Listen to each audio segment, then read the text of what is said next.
richly carved and covered with delicate satins, and the entire palace was lighted by a mysterious rosy glow that seemed to come from no particular place but flooded each apartment with its soft and pleasing radiance. Ozma passed from one room to another, greatly delighted by all she saw. The lovely palace had no other occupant, for the Nome King had left her at the entrance, which closed behind her, and in all the magnificent rooms there appeared to be no other person.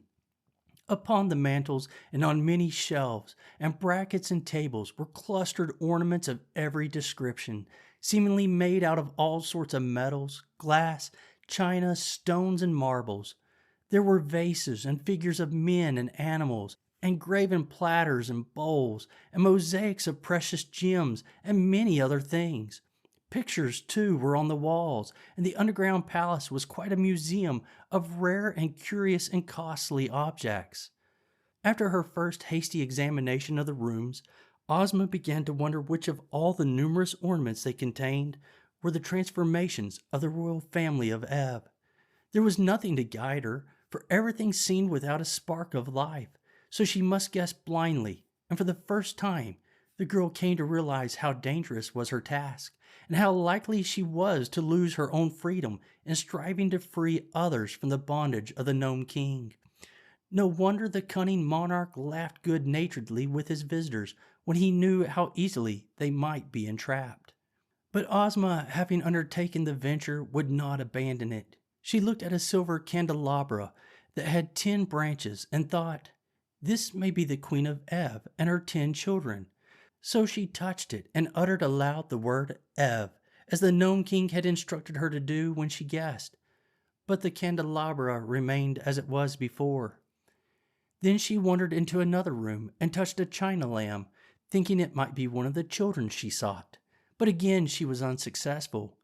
3 guesses, 4 guesses, 5, 6, 7, 8, 9, and 10 she made, and still not one of them was right. The girl shivered a little and grew pale even under the rosy light, for now but one guess remained, and her own fate depended upon the result. She resolved not to be hasty, and strode through all the rooms once more, gazing earnestly upon the various ornaments and trying to decide which she would touch. Finally, in despair, she decided to leave it entirely to chance. She faced the doorway of a room, shut her eyes tightly, and then, thrusting aside the heavy draperies, she advanced blindly with her right arm outstretched before her.